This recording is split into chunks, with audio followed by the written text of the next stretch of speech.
ಯುದ್ಧವೇ ನಡೆಯುತ್ತಾ ಇರುವಂತಹ ಸಂದರ್ಭದಲ್ಲಿ ಜೀವ ಭಯದಿಂದ ಓಡಿ ಹೋದೆಯ ಕೈಗೆ ಸಿಗ್ಬೇಕಿತ್ತು ಕೌರವ.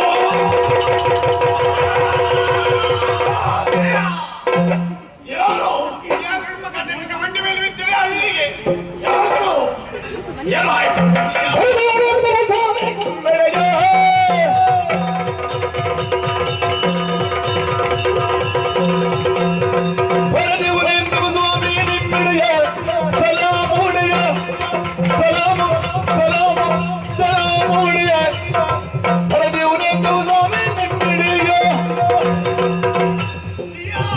ಮಂದಿ ಕೂಡಿ ನಾವು ಊಟೋಟಾಗಿ ಹೊಲಗೈದೆವು.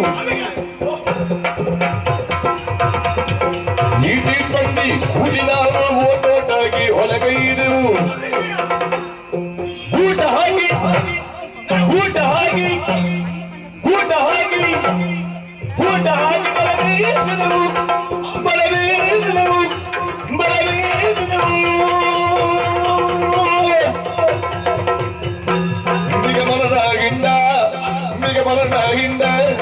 ಮಿಗಮನಗಿಂದ ಕಾಟಿ ಕಾಡ್ಗೋಡಗಳು ಬಗುಬರ ಕುದುರೆಯೇ ಬಗುಬರ ಕುದುರೆಯೇ ಹಳದುವುದನ್ನು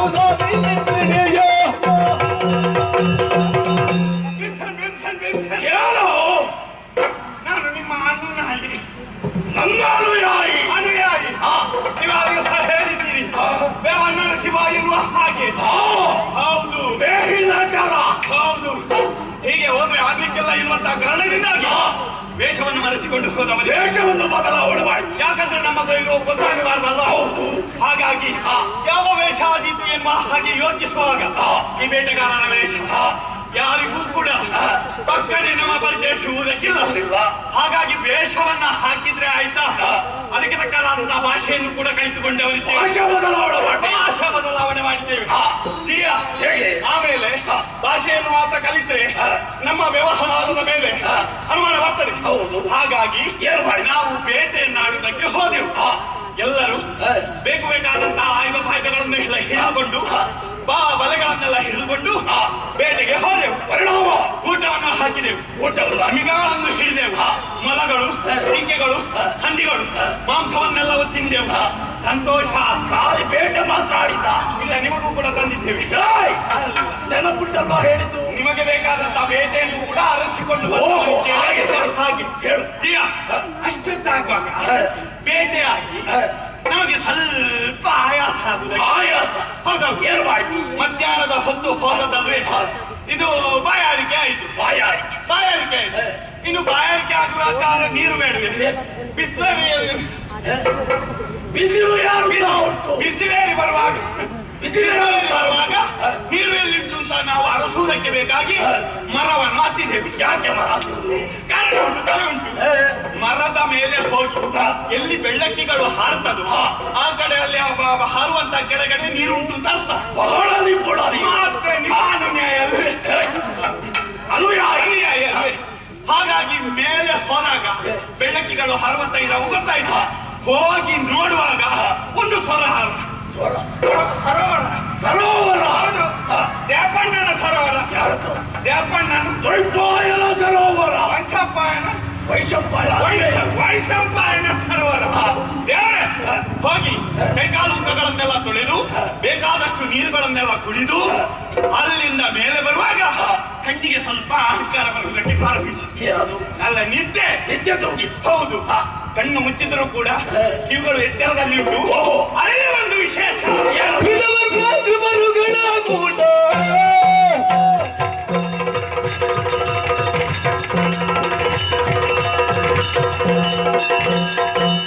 ಕೃತವರ್ಮರುಗಳ ಕೂಟ ಕೂಟ ಕೂಟ ಕೂಟ ಅಲ್ಲಿ ಜತೆಯಾಗ ಶ್ವತ್ಥಾಮದಲ್ಲಿ ಜತೆಯಾಗ ಶ್ವತ್ಥಾಮದಲ್ಲಿ ಅಶ್ವತ್ಥಾಮದಲ್ಲಿ ಕುದು ಕುದು ಕುದು ಗುದ್ದೆ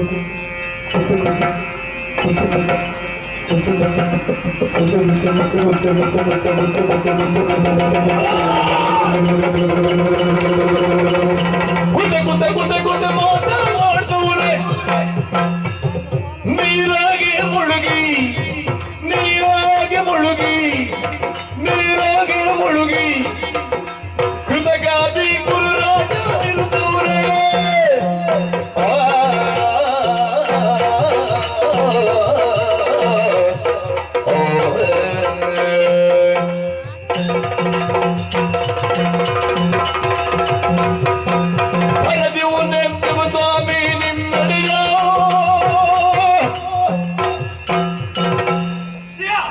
ಏನಾಯ್ತು? ಅಷ್ಟೊತ್ತಾಗುವಾಗ ಕಿವಿಗಳು ಎಚ್ಚರದಲ್ಲಿಂಟು. ಹೇಗೆ?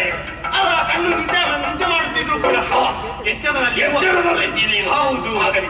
ಆ ಸಂದರ್ಭದಲ್ಲಿ ಸ್ವರಗಳು ಕೇಳಿ ಬಂತು. ಹೇಗೆ?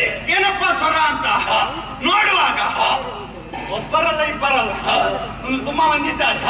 ಯಾರು? ನಿಂತಿದ್ದಾರೆ. ಮೊದಲಾಗಿ ಕತ್ತೇರಿ ವರ್ಮ, ಧೃತವರ್ಮ, ವರ್ಮ, ಆಮೇಲೆ ಕೆಪ್ಪಾಚಾರಿ, ಕೃಪಾಚಾರಿ, ಅಸ್ವಸ್ಥಮಾನಿ, ಯಾರು? ಧೋನಿಯ ಮಗ ದ್ರೋಣಾಚಾರ್ಯರ ಮಗ ಅಶ್ವತ್ಥಾಮಾಚಾರ್ಯ. ಅಶ್ವತ್ಥಾಮಾಚಾರ್ಯರು ಎಲ್ಲರೂ ಮೇಲೆ ನಿಂತಿದ್ದಾರೆ. ಚಲಾವಣೆ ಇಲ್ಲದ ನೋಟ ಎಲ್ಲ ನೀರಲ್ಲಿ.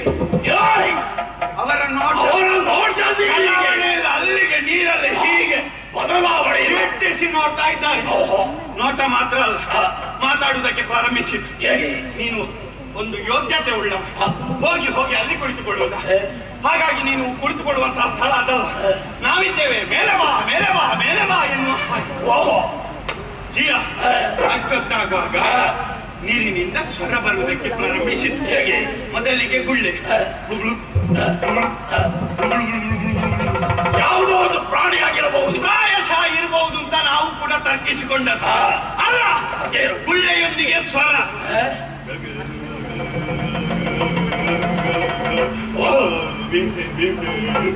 ಓಹೋ ಹೊರಗೆ ಪ್ರಶಾಂತವಾಗಿ ಹರಿತಿರುವಂತಹ ದ್ವೈಪಾಯನ ಸರೋವರದಲ್ಲಿ ಇದ್ದಕ್ಕಿದ್ದಂತೆ ಸ್ವರ. ಈ ಸ್ವರ ಬಂದುದಾದರೂ ಎಲ್ಲಿಂದ? ನೀರಿನ ಒಳಗಿರುವ ವ್ಯಕ್ತಿಯಾದರೂ ಯಾರು ಎಂಬುದನ್ನು ನೋಡೋಣ. ಒಂದು ಸಣ್ಣ ವಿರಾಮದನ್ನ. ಏನು? ಏನಾಯ್ತು? ವಿಚಾರವನ್ನು ಹೇಳುವುದು ಅಲ್ಲ ಜಯ, ನೋಡಿದೆ ಏನಿರಬಹುದು ಸ್ವರ ಅಂತ. ಮತ್ತೆ ಗೊತ್ತಾಯ್ತು. ಏನು? ಸ್ವರ ಸ್ಪಷ್ಟವಾಗಿ ಕೇಳುವುದಕ್ಕೆ ಪ್ರಾರಂಭಿಸಿದ. ನೀವೆಲ್ಲ ಹೀಗೆ ಇರಬೇಡಿ, ಹೀಗೆ ಇದ್ರೆ ಎಲ್ಲಿಯಾದ್ರು ಭೀಮನ ಭೀಷ್ಮ ಜನರು ಬಂದು ನೋಡಿದ್ರೆ ನನಗೆ ಆಪತ್ತಾದೀತು, ದಯವಿಟ್ಟು ನೀವೆಲ್ಲ ಇಲ್ಲಿಂದ ಹೋಗಿ ಹಾಗೆ ಹೇಳಿ ಬಂತು. ಮತ್ತೆ ಗೊತ್ತಾಯಿತು. ಏನು? ನಮ್ಮ ನಿರೀಕ್ಷೆ ಇರುವುದು ಯಾವ ಮೇಲೆ? ಕೌರವನ ಮೇಲೆ. ಕೌರವನ ಮೇಲೆ. ಕೌರವನ ಮೇಲೆ. ಆ ಗುರುಕುಲು ಚೂಡಾಮಣಿ, ಗುರುಕುಲ ಚೂಡಾಮಣಿ ಆ ನೀರಿನ ಒಳಗೆ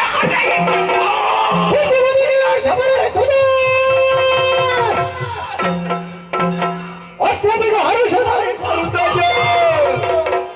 ಮುದ್ದಿನೇ ಕಾವಡಿಯ ಸರಗಡ ವೀರ ಮುದ್ರಿಕೆಯೋ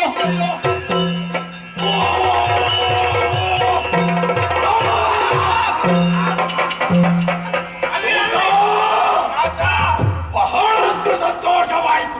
ನಿಮ್ಮ ಸಂತೋಷದಲ್ಲಿ ನನ್ನ ಹೆಂಡತಿಗೆ ಸಂತಾಪ ಆಗ್ತಿದ್ಯಾ? ಯಾಕೆ? ಮತ್ತೆ ಗದೆಯನ್ನು ಎತ್ತಿ ನನ್ನ ಮಂಡಿಗೆ ಹಾಕ್ತಿದ್ರೆ ನನ್ನ ಮಂಡೆ ಹೋಗಿ ಚಟಂಬ ಹೆಟ್ಟಿದ್ರಿ. ಇದು ಸಂತೋಷದ ಸಂಕೇತ. ಹೌದೇ? ನಿನ್ನನ್ನು ಸುಮ್ಮನೆ ಬಿಡುವ ಹಾಗಿಲ್ಲ. ಇಲ್ಲಪ್ಪ, ಈಗ ಒಂದು ಪ್ರಯತ್ನಿಸಿದ್ದೀರಿ. ಒಂದು ರೀತಿಯ ಸನ್ಮಾನ ಮಾಡ್ತಾ ಇದ್ದೇನೆ. ಇಷ್ಟು ಪ್ರಾಯದಲ್ಲಿ ಸಣ್ಣ ಪ್ರಾಯ. ಸದಾ ಕಾಲ ನಿನ್ನ ನೆನವರಿಕೆಯಲ್ಲಿ ಇರಬೇಕು. ಯಾವುದು ಅಂತಹ ಸನ್ಮಾನ ನಾನು ಮಾಡ್ತಾ ಇದ್ದೇನೆ.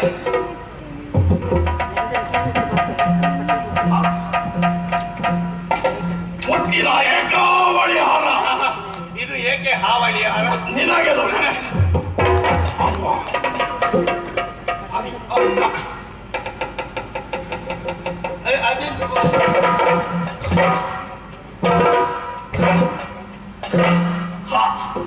ನಮ್ಮ ಕಿರುಬೆರಳ ಮುದ್ರೆಯ ಉಂಗುರ.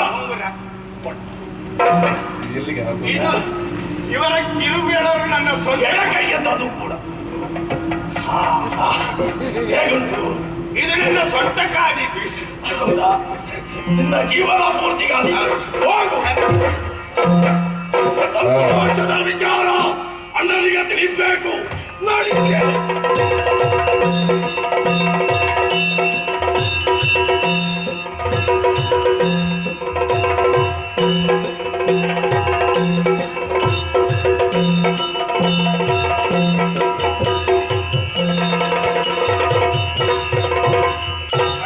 ಲಾಲಿಗೆ ಉಂಡಿ ಒದಗೆ ಅಣ್ಣ ದೇವ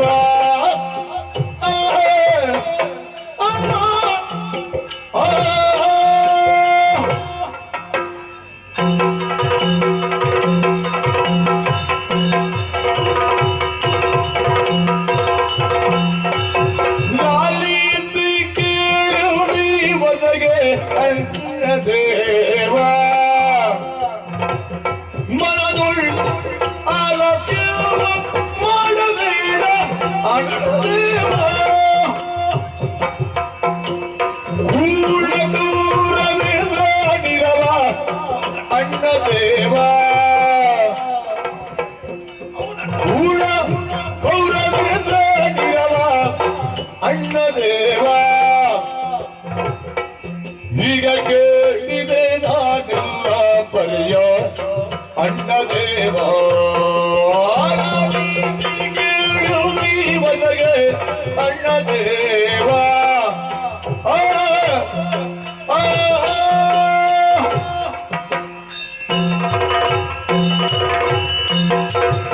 ಅಣ್ಣ ಭೀಮಸೇನ ಮೊದಲಾಗಿ ವಂದಿಸಿಕೊಳ್ಳುತ್ತಾ ಇದ್ದಾರೆ. ಎದ್ದೇಳಪ್ಪ. ಕುರುಕ್ಷೇತ್ರದ ರಣಧಾರುಣಿಯಲ್ಲಿ ಯುದ್ಧವೇ ನಡೆಯುತ್ತಾ ಇರುವಂತಹ ಹೊತ್ತಿನಲ್ಲಿ ಕೌರವ ಬೆನ್ನು ತೋರಿಸಿ ಓಡಿ ಹೋಗಿದ್ದಾರೆ. ನಿಜ. ಈ ಕಾಲಕ್ಕೆ ವೈಶಂಪಾಯನ ಸರೋವರದಲ್ಲಿ ಹಾ. ಅಡಗಿದ್ದಾರಂತೆ. ಹಾ. ಅಪ್ಪಣೆಯನ್ನು ನೀಡಬೇಕಲ್ಲ. ಆತನ ಸರ್ವನಾಶ ಮಾಡಿ ಎಲ್ಲ ಮಾತಕ್ಕೇನು ಬೇಗ ಧರ್ಮರಾಯ ತಾನು ಕುಂದನಿಂದ ಬಳಿಗೆ ಬಂದ ಧರ್ಮರಾಯ ಭೀಮಸೇನ ಅಣ್ಣ ವೈಪಾಯನ ಸರೋವರದಲ್ಲಿದ್ದಾನೆ ಎಂದ ಮಾತ್ರಕ್ಕೆ ಆ. ನೇರವಾಗಿ ನಾವು ಅಲ್ಲಿಗೆ ಹೋಗುವುದಲ್ಲ. ಮತ್ತೇನಣ್ಣ? ಇಷ್ಟರ ತನಕ ನಮಗೆ ಕಷ್ಟ ಒದಗಿದಾಗ ಆ.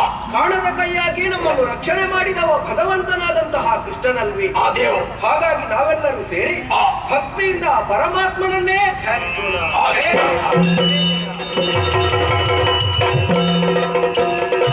ಇದು ಕರಮ ಮುಗಿದು ಬೇಗ ಧರ್ಮರಾಯ ಸ್ವಾಮಿ ಮಂದಿರೇ ಜಲಾಲಿಸಿದ ಧರ್ಮರಾಯ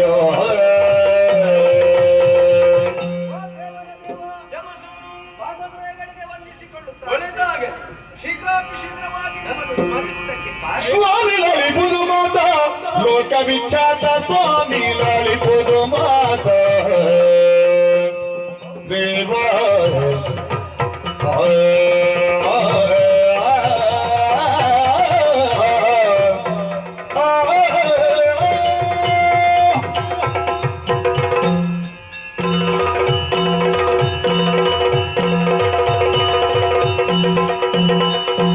ಸ್ವಾಮಿ ಲಲಿಪುದು ಮಾತ ಲೋಕ ವಿಖ್ಯಾತ ಸ್ವಾಮಿ ಲಲಿಪುದು ಮಾತ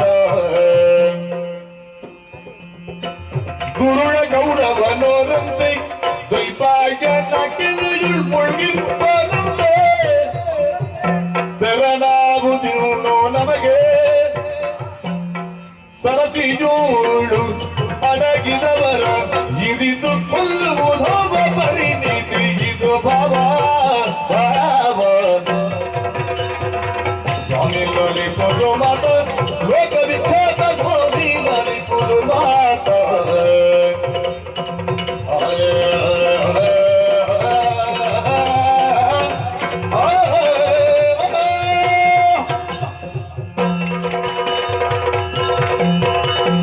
ದೇವರ ದೇವ ಧರ್ಮರಾಯ ನಾವೆಲ್ಲರೂ ಕಷ್ಟಕ್ಕೆ ಒಳಗಾಗಿ ಹೋಗಿದ್ದೇವೆ. ನಿನಗೂ ಕಷ್ಟ ಬಂತೆ. ಹೌದು. ಹಾ.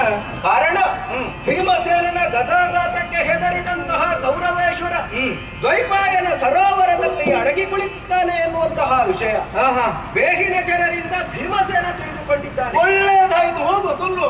ಅಷ್ಟು ಕೊಲ್ಲುವುದು ಸರಿಯೇ ಹೇಳಿ ಬಾವ? ಯಾಕೆ? ಯಾಕೆಂದ್ರೆ ಅವ ಈಗ ಯಾವ ಸ್ಥಿತಿಯಲ್ಲಿದ್ದಾನೆ ಎಂಬುದನ್ನು ನಾವು ತಿಳಿದು ಬೇಡವಿ. ಏನಾಗಿದೆ ಅವನಿಗೆ? ನೀರೊಳಗೆ ಅಡಗಿ ಕುಳಿತವನನ್ನು, ಉದ್ದ ಏರಿದವನನ್ನು, ಹುಲ್ಲು ಕಟ್ಟಿ ಕಚ್ಚಿದವನನ್ನು ಯಾವ ಕಾರಣಕ್ಕೂ ಕೊಲ್ಲಬಾರದು ಎನ್ನುವಂತಹ ಶಾಸ್ತ್ರದ ಮಾತಿದೆಯಲ್ಲ. ಹಾಗಾಗಿ ಏನು ಮಾಡಬೇಕೆನ್ನುವುದೇ ಅರ್ಥವಾಗುವುದು. ಧರ್ಮಜ ಧರ್ಮಜ ಮಾತ ಮಾತೇಳುವನಿ ಯಮಜ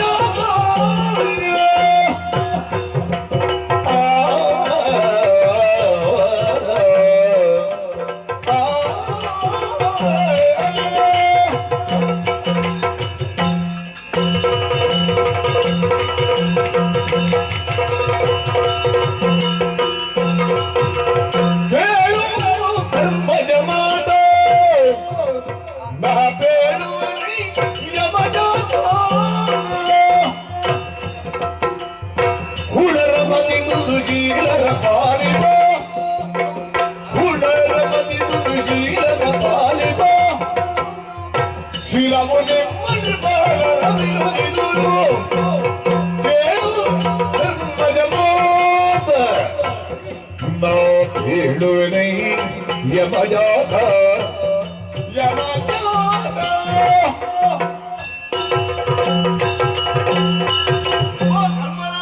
ಭಗವಂತ ಒಳಗೆ ಬಂದಂತ ದುರಿತದ ಕುರಿತಾಗಿ ಚಿಂತೆ ಮಾಡುತ್ತಾ ಇದ್ದಿ.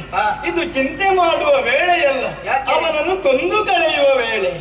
ಅದರಲ್ಲಿಯೂ ನೀನು ಪ್ರಸ್ತಾಪಿಸಿದಂತ ಮಂಡನೆಗಳೇನು ಸರಿ, ಅದಂತದ್ದೆಲ್ಲ ರೀತಿಯಲ್ಲಿ ಒದಗಿ ಬರುವಂತ ಸಂದರ್ಭ ಇದಲ್ಲೂ ಅಲ್ಲ. ಯಾಕೆ ಗೊತ್ತಾ? ಉತ್ತಮರಾದವರನ್ನು ಪಾಲಿಸಬೇಕಾದದ್ದು ನೃಪತ್ಯ ಧರ್ಮ ಹೇಗೋ ಅದೇ ರೀತಿ ದಾರಿ ತಪ್ಪಿದವರನ್ನು, ಅಧರ್ಮ ಮಾರ್ಗದಲ್ಲಿ ಗಮಿಸುತ್ತಾ ಇರುವವರನ್ನು ಶಿಕ್ಷಿಸಬೇಕಾದದ್ದು ನೃಪತ್ಯ ಧರ್ಮವೇ ಹೌದು. ಪರದಾರ ಅಪಹಾರ, ಮನೆಗೆ ಬೆಂಕಿಯನ್ನು ಕೊಡುವುದು, ಅನ್ಯರ ಊಟಕ್ಕೆ ವಿಷವನ್ನು ಬೆರೆಸುವುದು ಅಷ್ಟೇ ಅಲ್ಲ, ಮಾನಿನಿಯ ಮಾನಖಂಡನೆಯನ್ನು ಸಭಾ ಮಧ್ಯದಲ್ಲಿ ಎಸಗಿದವನನ್ನು ವಿಚಾರಿಸದೆ ದಂಡಿಸಬೇಕಾದದ್ದು ನೃಪನೀತಿ. ಇದು ಶಾಸ್ತ್ರವಿಹಿತವಾದದ್ದು. ಅದರಲ್ಲಿಯೂ ಈ ನಾಲ್ಕನ್ನು ಓರ್ವನೇ ಮಾಡಿದ್ದಾನೆ. ಹಾಗಾಗಿ ಅವನನ್ನು ಬಿಡುವುದು ಒಳ್ಳೆಯದಲ್ಲ, ಅವನು ಕೊಂದು ಕಳೆಯುವುದು ದೇವ್ರೆ, ಎಂತಹ ಅಪಾಠಕಗಳನ್ನು ಮಾಡಿದರೂ ಕೂಡ ನನ್ನ ಬಂಧು ಅಲ್ವೇ ಆತ. ಬಂಧು ಎನ್ನುವ ಭಾವ ನಾನು ಹಿಂದೆ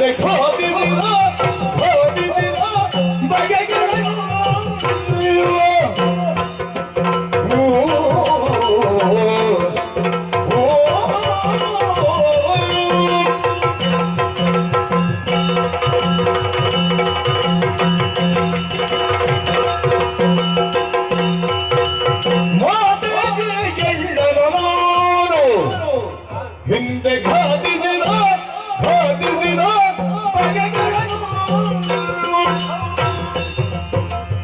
ನೀ ತಿಳಿದಿದ ವಿನ್ಯಾಸಕ್ಕೆ ಮರುಗುವೆ, ನೀ ತಿಳಿದಿದ ವಿನ್ಯಾಸಕ್ಕೆ ಮರುಗುವೆ,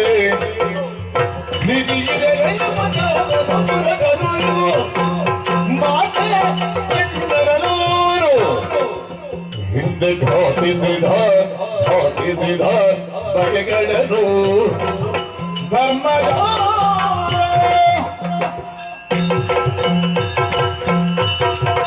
ಧರ್ಮರಾಜ, ಬಂಧು ಎನ್ನುವಂತ ವ್ಯಾಮೋಹವನ್ನು ಬಿಡು.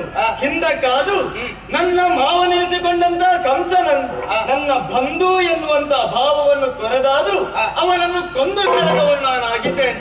ಹಾಗಾಗಿ ಇಂತಹ ದುಷ್ಟನನ್ನು ಕೊಲ್ಲುವುದರಿಂದ ಯಾವುದೇ ದುರಿತಗಳು ಬಾಧಿಸದು. ಯಮಧರ್ಮರಾಜನ ಸೂರು ನೀನು. ಅವನು ಹೇಗೆ ನಾಯಕತ್ವವನ್ನು ವಹಿಸಿ ಲೋಕವನ್ನು ಪರಿಪಾಲಿಸ್ತಾನೋ ಚಕ್ರವರ್ತಿಯಾದಂತ ನೀನು ಹಾಗೆಯೇ ಮಾಡಬೇಕು. ಸರಿ ಅಲ್ವಾ? ಹಾಗಾಗಿ ಸಕಲರು ಒಂದಾಗಿ ನನ್ನ ಜೊತೆಯಾಗಿ ಬನ್ನಿ. ದ್ವೈಪಾಯನ